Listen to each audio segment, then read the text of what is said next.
2025 has been a wild season thus far, producing some iconic moments such as Todd Kidd's back-to-back Ajax 200 wins, Diego Urquidy becoming the active Ajax Cup Series all-time wins leader in West Virginia, Shane Park scoring his first oval win in nearly 2,000 days at the Stoneyard, and Braden Bennett scoring his first Cup Series victory at Disney in just his 22nd start to snap Toyota's drought. If you want to cop any of those replica diecasts, head on over to Circle B Diecast / Plan B Sales and use coupon code ASCA to get free shipping on any orders $20 or more at checkout. Hello and welcome to another edition of the ASCA Weekly Podcast. I am your host, Charles Fallon, back in here with another episode, I should say. Already making mistakes, and we're 5 seconds into this, but we keep going, and boy, it was quite the week at Michigan. Quite a predictable week, but still some very interesting races, some interesting moments, and some interesting development in both the Craftsman and Ajax Cup championship fights as we move on to the All-Star break this weekend, or I should say All-Star weekend, because it's not really much of a break. But a lot of things to recap. It was a big weekend and a big week overall, past 3 days for Ronnie Woods Motorsports. We're going to be talking about them a lot this episode. And they got a decision to make for one of their open spots now for 2026. Going to be very wild to see what goes on there. Big name drivers securing a record contract extension. And we're going to be previewing the 10th annual Ajax All-Star Weekend, which I cannot wait for. Should be fun watching the best of the best go at it. No points on the line, just $1 million. Should be fun. But nonetheless, we'll begin by shouting out the sports premier partners, Rowdy Energy. You already know. Click that link in bio. Second link in bio underneath the Ajax All-Star fan vote, and go cop yourself Rowdy Energy to keep you awake throughout the duration of this podcast. And then Circle B Diecast / Plan B Sales. Shane Park has been on a tear lately. Won 2 of the last 4 races. If you want to cop a replica diecast similar to the one that he's been winning in throughout this 2025 campaign thus far, go head on over to Circle B Diecast / Plan B Sales and use coupon code ASCA for free shipping on any orders $20 or more inside the U.S. So once again, shout out Rowdy Energy, shout out Circle B Diecast / Plan B Sales, and yeah, well, let's get into it. So we just mentioned him in the introduction there, Shane Park. Man, he was in another zip code this weekend. And I think we look at what happened on Thursday. Obviously, Thursday was incredibly chaotic. Rain, pretty substantial rain throughout both of the opening practice sessions on Thursday morning and then Cup at noon. So that was changeable conditions, obviously tricky for drivers to deal with. And we'll talk about the impact that it had that Aiden Romo wrecked in those changeable conditions. The points leader heading into this weekend in the Craftsman Series. Now he's got an uphill battle heading into the treatmypc.com 150 in a couple weeks. But throughout the rain, throughout the shine, as the sun came back out later on in the day on Thursday, Colin Ward looked like unequivocally the man to beat. Dominated all 4 practice sessions. He was running double duty this weekend because, of course, Laquan Scranton suspended. So Dexter Andrews Motorsports needed a body to fill the seat of that car on short notice. And hey, Colin Ward was their guy. I mean, if you need a super sub on a road course, there's no better driver to call up than Colin Ward. And I'm sure he certainly was not, of course, he wanted that extra experience. Why not give it to him, So you look at what he did on Thursday. He goes out, he wins pole for the Craftsman Series race Friday morning. And I think pretty much everyone was saying, man, Ward has an opportunity to pull off a weekend sweep here. Shane Park was coming off a pretty rough race on the streets of Computerville. While obviously that was marked by his pit penalty late in the going, and him finishing 11th. He just didn't have race winning pace that day overall, like just in general. He was running back half of the top five even before that penalty. And that was just kind of the final nail in the coffin for his day. Meanwhile, Ward was up inside the top five all day long, right up there with the leaders. So look at that. And you look at what Ward was doing throughout the weekend, and you're thinking, man, this rookie is about to take it to Park. Crazy tidbit here, sidebar. Colin Ward, Ajax Cup rookie, 23 years of age. Shane Park, fifth year, Ajax Cup Series veteran, 24 years of age. Kind of just let that sink in for a second. There's such an interesting dichotomy there in their experience levels. And yeah, and Park is only 1 year older than Ward. You would think that Park would be much older, but he's only a year older. So just kind of interesting food for thought there. But back on track, we get to Cup qualifying, and that is where Shane Park made the statement that, hey, this is still my weekend. I am still the guy you have to beat on road courses. And he puts together a flawless lap that people did not like for some reason, specifically on YouTube. They did not like Park's lap. I'm assuming those were Colin Ward fans that were extremely displeased that Park barely pipped him for pole position. So, yeah, people did not like Shane Park winning pole. Park is developing into a fan favorite. He's developing into a superstar, quite frankly. I think he already is a superstar at this rate, but he nabs pole position in a stunning lap, 7th career pole, at just the age of 24, which is ridiculous. But we're thinking, okay, so we're going to be in for a great fight here between Ward and Park, the two teammates. This is what we have been waiting for years, since we saw that Ward was this good on road course, and especially when he went on and swept the road course on the Craftsman Series last year. The Craftsman race later that afternoon, after some technical difficulties on Instagram broadcasting the race, it got going it got going at 3, but the race broadcast was delayed by an hour due to those technical difficulties. And Ward ends up putting on a stellar comeback performance, making some incredible passes, getting some great restarts, and ends up winning the race. His 7th career Craftsman victory. He's already in the top 10 in the Craftsman Series all-time wins list, again at just the age of 23, which is absurd. You can make a strong case that he is the GOAT of the Craftsman Series, and obviously he doesn't have the wins that a Randall Woods or Chris Barrymore have. But what he's been able to do in such a short amount of time is just, we've never seen anything like this before.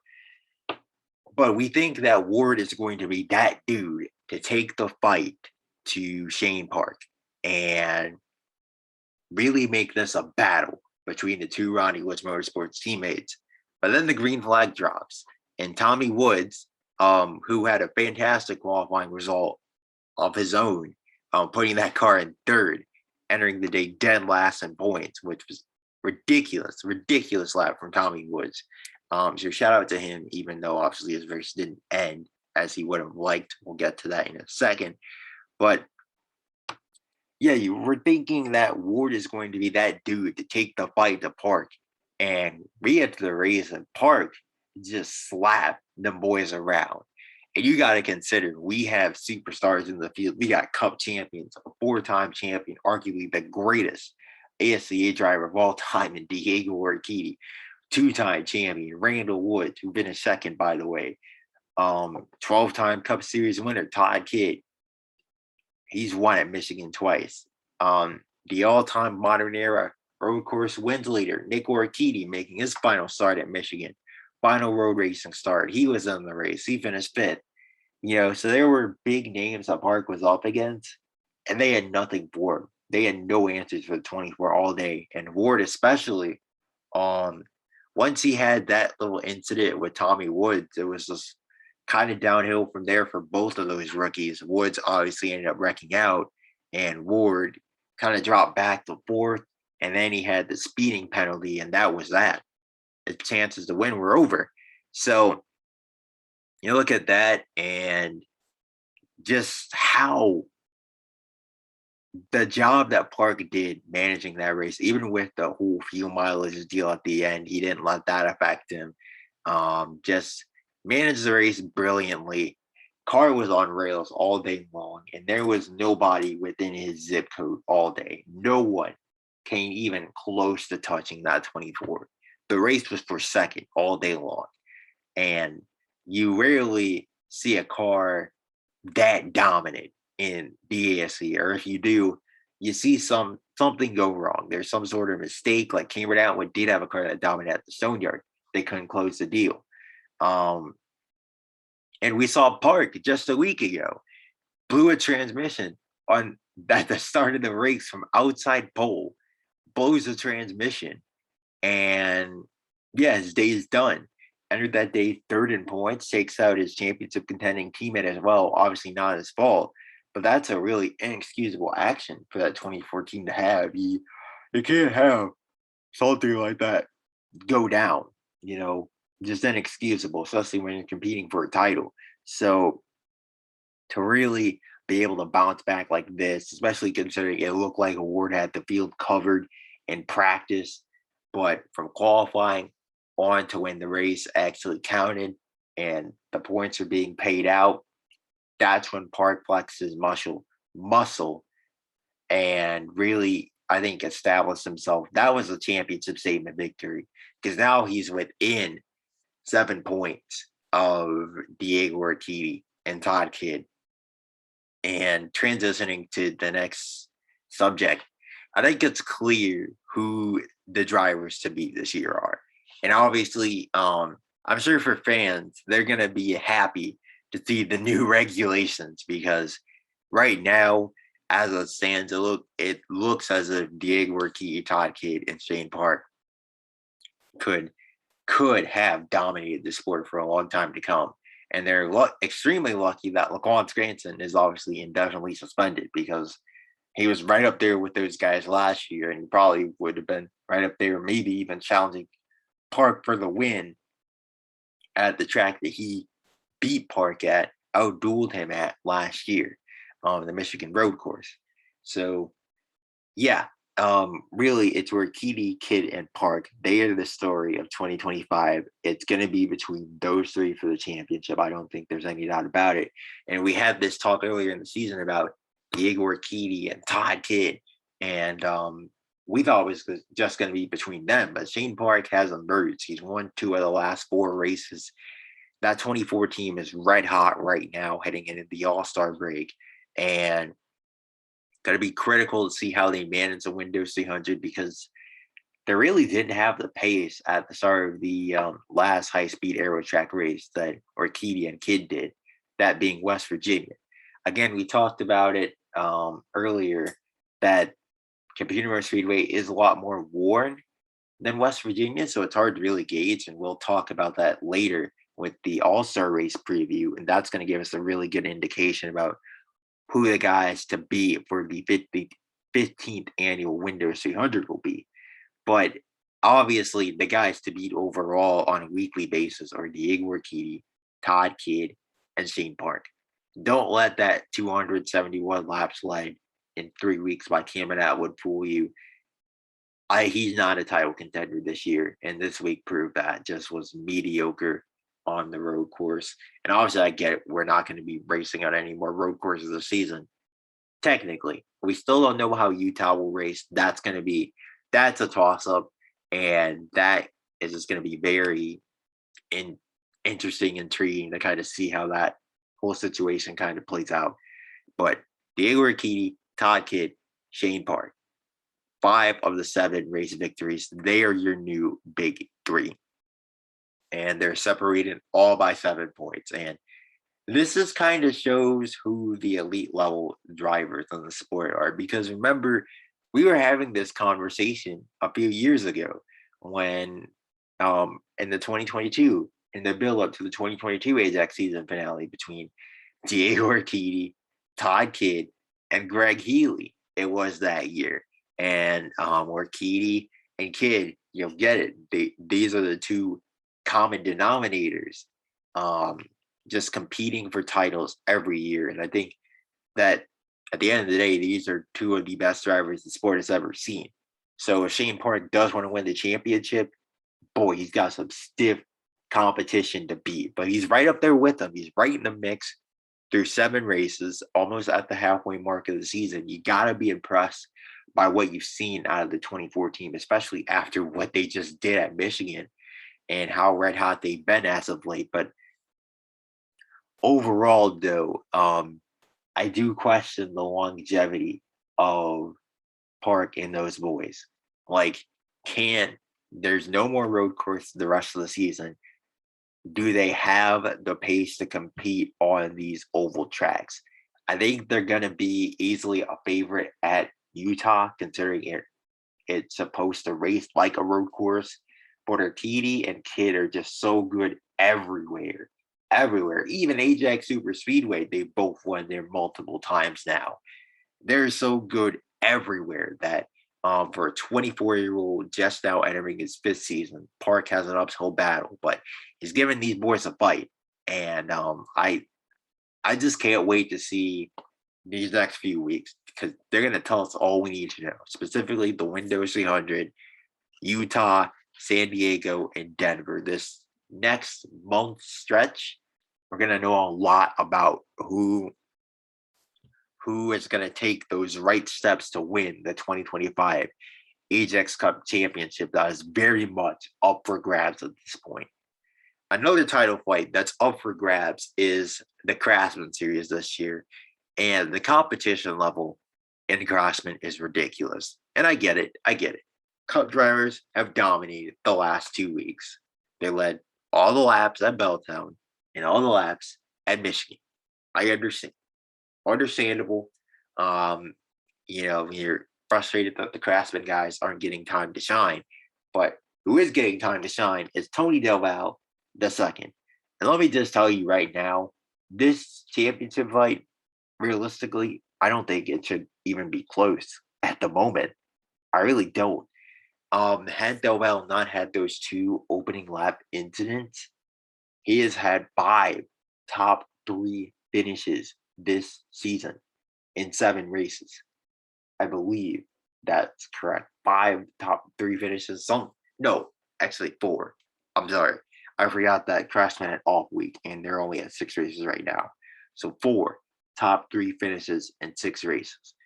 No one else has even come close to that elite level of speed. Wooden, 2 points back right now in second. He had an off week at West Virginia. He has no DNFs this year. Romo, 4 points back, former points leader. He's in third. He's had a couple off weeks, West Virginia and notably Michigan. We just talked about earlier how he wrecked in opening practice and he did nothing all day. Could not carve his way through the field. Couldn't make his way through the pack, and he finished 15, 2 laps down. That's inexcusable. That's not going to win you a championship. And that 10 team really did not need that. It seemed like they were finally starting to hit their stride. Graham Doherty, the defending champion, currently sitting 5th in points right now. Really just hasn't. He's been fine, but he hasn't been at Del Valle's level. That team has not had a race-winning pace in any of the races this season. Granted, this little stretch right here, the TreatMyPC.com 150 and West Virginia, Doherty won these races back-to-back last season, and that's really what propelled him to that championship.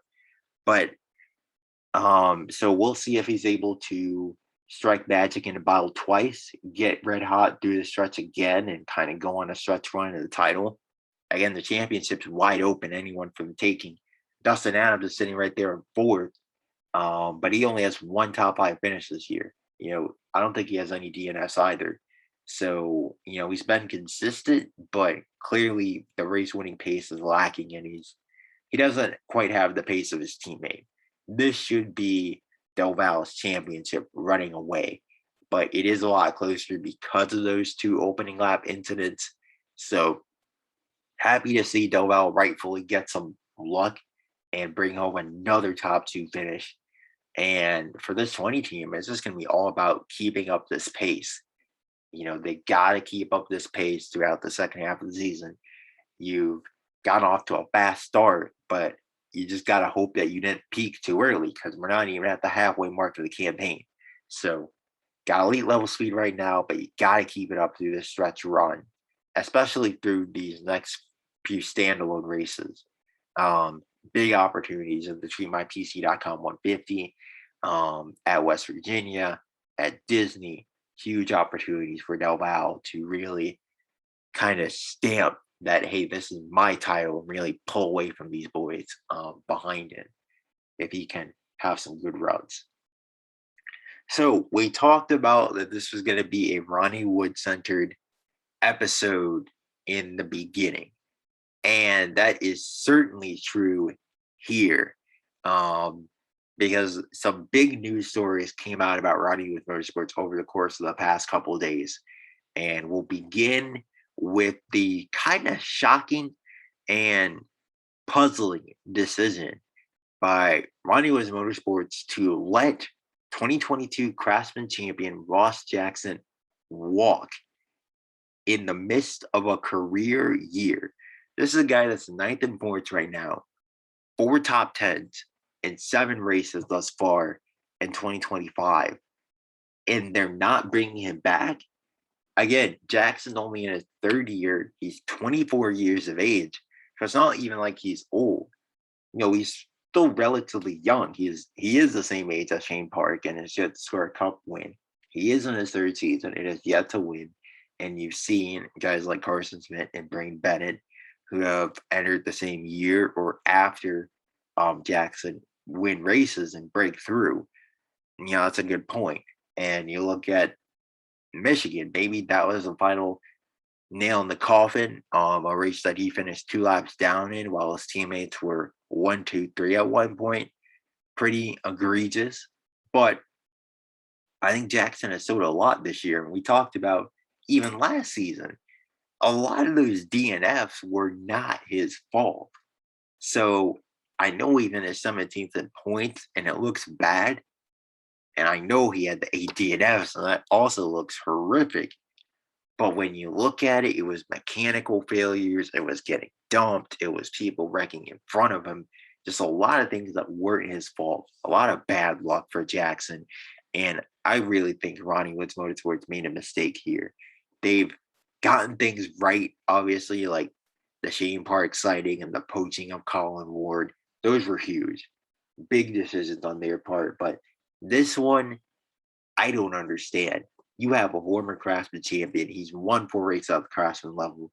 This is a dude that's proven he's talented. I believe has a combined 17 top 10s in 3 seasons. That's not bust material. That's not a guy that sucks. That's not a guy that's a flop. Jackson has potential. Again, he's only 24. So if he was 30, this decision would make a lot more sense. But he's only 24. He's just now entering the prime of his career as a Shane Park is kind of growing into a solid driver. I just think they're going to regret this. And the thing I don't get is, who are they going for here? Who are they trying to replace him with? Because their Craftsman regulars have been mediocre. Royal Moon has been the best of the 3, and that's not saying much. Toby Beckett has yet to develop from 2023, and it's looking more and more like that Camaro was the only reason he even won that race in West Virginia. Caleb Moore has been a mixed bag, the rookie. Some ups, some downs, really solid run at Michigan, but again, that was field strategy. So, if it's not going to be a Craftsman prospect, are they going to try to enter the Chris Barrymore sweepstakes? Are they going to see if DAM is willing to let Laquan Scranton release him from his contract and try to bail him out of jail? I just don't know what they're going with this. Are they taking the gamble that Michael Arisa is not gonna re-sign Braden Bennett? What are they trying to do here? Is my real question. And I just don't understand this move for them. I really don't. And I think that they're gonna regret when we look back in a couple years, they're gonna regret letting Jackson walk for whoever they put in that iconic number 88 for 2026. It's just a puzzling decision for me, honestly. I think they really had something going with this young driver lineup that they had, and they were just way too impatient with Jackson. I mean, look at what happened when they let Cameron Atwood walk. The rest is history, you know. So, um, I man, it's tough, man. I they gave Jackson less time than they gave Doug Bowden, who we knew after that third year he was not it, and they still let him come back for 2022 and ride out his contract. Obviously, I get Jackson was only signed to a 3-year deal, but man, I don't know about that one. But on the bright side for Ronnie Woods Motorsports, they did bring home their superstar driver, which I mean they have two of them, but obviously their longest tenure driver. He's been there for a decade now. Well deserved monster record breaking contract extension for Todd Kidd. 6 years, $90 million through the 2032 season. So he will be a Ronnie Woods Motorsports driver for the rest of the decade and making $15 million a year, breaking the bank for Todd Kidd. That is huge. Um, very interesting. Very interesting, but a deal that needed to be done. I think the only interesting part is how much he's making and how much the driver market has inflated, because the last time Kidd inked a long-term contract extension, it was $10 million back in 2021. He signed that 5-year, $50 million extension. And we were like, man, this dude's getting paid. And now Kidd inks a 6-year, $90 million deal through the 2032 season. And for Kidd, his contract doesn't even expire until the end of next year, 2026. So Ronnie Woods Motorsports, they wanted to be ahead of the curve. They wanted to get out in front of this because Healy's contract, Greg Healy, his contract also expires in 2026. We know Chris Barrymore is probably going to end up breaking the bank wherever he signs with his big money deal. Braden Bennett probably going to be asking for big money as well, coming off of his win. So contracts are getting bloated in the ASCA, certainly after the whole Burn Runner sweepstakes. And I really respect this decision for Ronnie Woods Motorsports to get out in front of this. Kidd is arguably he's no doubt one of the 3 best drivers in the sport right now. And if you want to argue between Diego Urquidy and Todd Kidd, I think it's 1A, 1B at this point. Obviously, Urquidy has the 4 championships. Kidd does not, but this could very well be Todd Kidd's year. We never know. He's already got 12 wins in a decade of being at the top level of the sport. That's not easy stuff. Closing in on Nick Urquidy's career win total, and he's only 29 years of age. This is a deal that needed to be done, needed to get done, and overall, yeah, it just kind of shows the driver market and how much these guys are making now, which is insane. Think about 6 years, 90 million, $15 million a season. So there's a new highest paid driver in the sport. Todd Kidd coming back to Ronnie Woods Motorsports through the 2032 season. Wow. Expected, but still just kind of to see that news. Yeah, so huge week for Ronnie Woods Motorsports, huge past couple of days. They win the race. They re-sign their superstar franchise driver for another 6 years.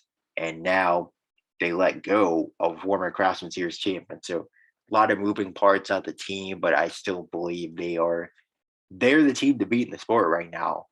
Not Arcadia Bros Racing. They kind of have Arcadia Bros Racing on their heels. I hate to say it. Moving on, though, to the 10th annual Ajax All-Star Race preview. No points on the line, just racing. No practice, only qualifying. You line up and qualify on Friday, and then you race on Saturday night. Obviously, there's going to be the Open. That's the appetizer event at 6 p.m. Eastern time. That should be fun. There's going to be a record amount of drivers in the field as well. I believe 16 total, because you already got the 13 locked in. 13 locked in. Would be 14, of course, if Scranton wasn't suspended, but 13 locked in.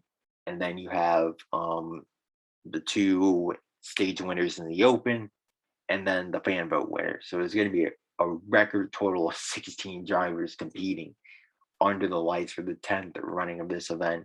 And I can't wait. I think it's going to be a fun one. Again, no points are on the line, so these guys can really get after it, go for it, make moves that they normally wouldn't, especially guys like Todd Kidd, and Park. They have to go for it. They have to be a lot more cautious in points bank races, of course.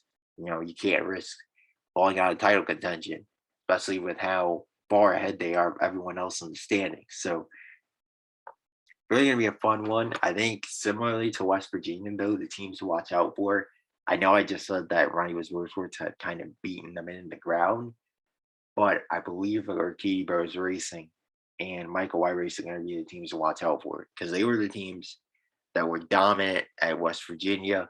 I get that, again, Computer Road Speedway is an older track surface, but I think they're going to be dominant here again, especially with no practice to kind of adjust those setups. I think that in qualifying trim, those two are going to be the Fords and the Toyotas are going to be the guys to beat. So my pick to win this weekend, though, it's anyone's guess, man. Believe it or not, we've had 9 different winners in 9 years. So probably a different winner. If I had to guess, I'm going to put money on Nick Arcidi, man. He's had such a rough year. It's his final All-Star race. Why not? Why not? Why can't he get the million? He's driving an Arcidi Bros racing car. Those guys have been OP. Arcidi wasn't OP at West Virginia, but I think they're going to figure out whatever problems they had there, get them ironed out, show up to the track fast in his final All-Star start. And why not? I think he's going to get the million. So hats off to the 2016 champion. Hopefully he can get things turned around there. And hats off to this podcast. That's another episode in the books. So shout out to everyone who listened this long. Remember, check out Ronnie Energy, Circle B Diecast, Let's Play and B Sales. And yeah, this is Charles Fallon signing out. We'll see you to recap the All-Star race.